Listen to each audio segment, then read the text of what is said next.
So, yan na guys, luto na yung ating itlog. So, pwede na natin ilagay sa plato. Ayan. So, ayan na guys.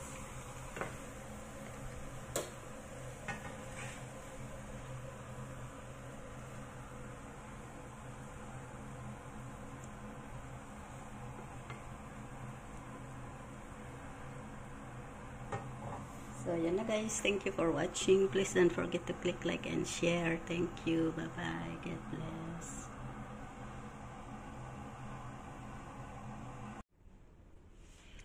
Good morning guys. It's me again, Leticia's Kitchen. For today's vlog guys, magluluto ako ng ampalaya. So, ito guys. Let's start guys. I-cut ko siya. So, ito guys. Ipakita ko sa inyo kung paano ko yan kinat. Ayan.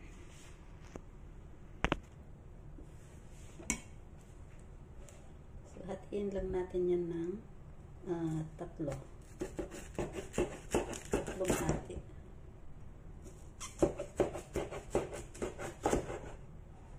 And then saka natin ikat ng slanting. Ganyan guys.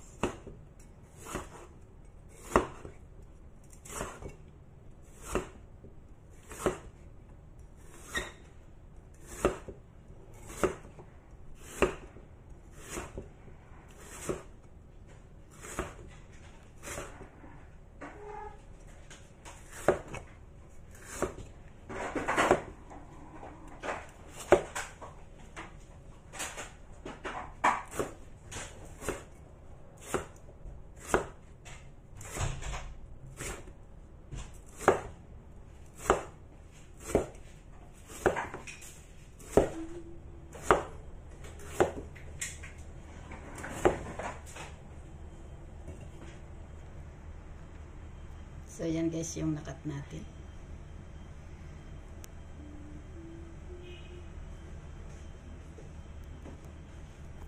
So, ito guys, nakat na natin ang ampalaya. Maglalagay tayo ng asin. Ayan. Ibababad muna natin sa asin para lumambot siya. Ayan. And then, pagkatapos nun, ibabad lang natin ng mga 10 minutes and then hugasan lang natin. After 10 minutes, hugasan ng clean water.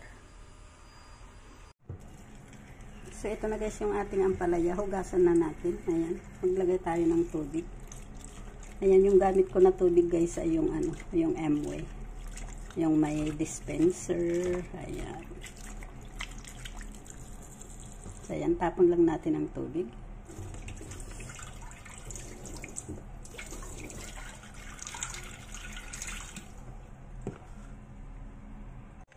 So, ito na guys yung egg na ano natin, na buksan.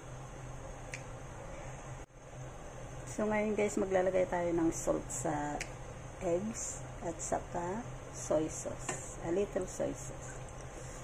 Ayan. Ayan. So, i-mix lang natin bago natin ilagay doon sa ampalaya na lulutuin natin. Guys, ito na pala yung ampalaya natin. Nilagay ko muna yan, fry muna natin at para maalis yung tubig ng ampalaya. So, ngayon, alisin na natin dyan sa kawali. Ilagay muna natin sa isang plato. Bago natin igisa ang sibuyas, ang garlic. Hindi na ako naglagay ng sibuyas.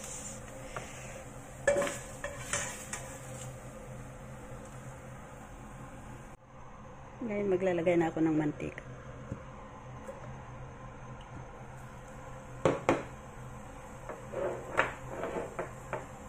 And then garlic.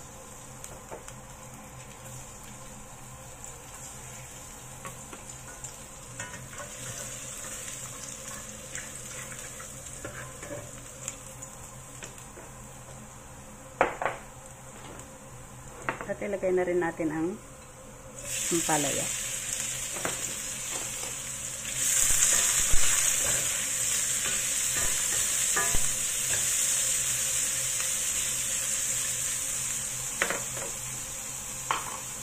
Ilagay na rin natin ang egg.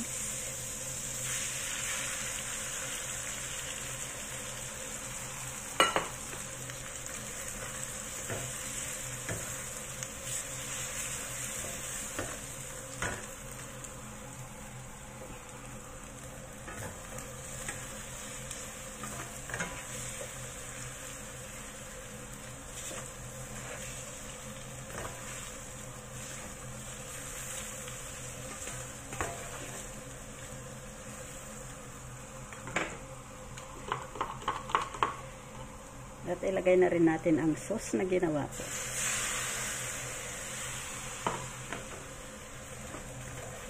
Ang sauce na yan guys ay yung oyster sauce. At saka kaunting flour.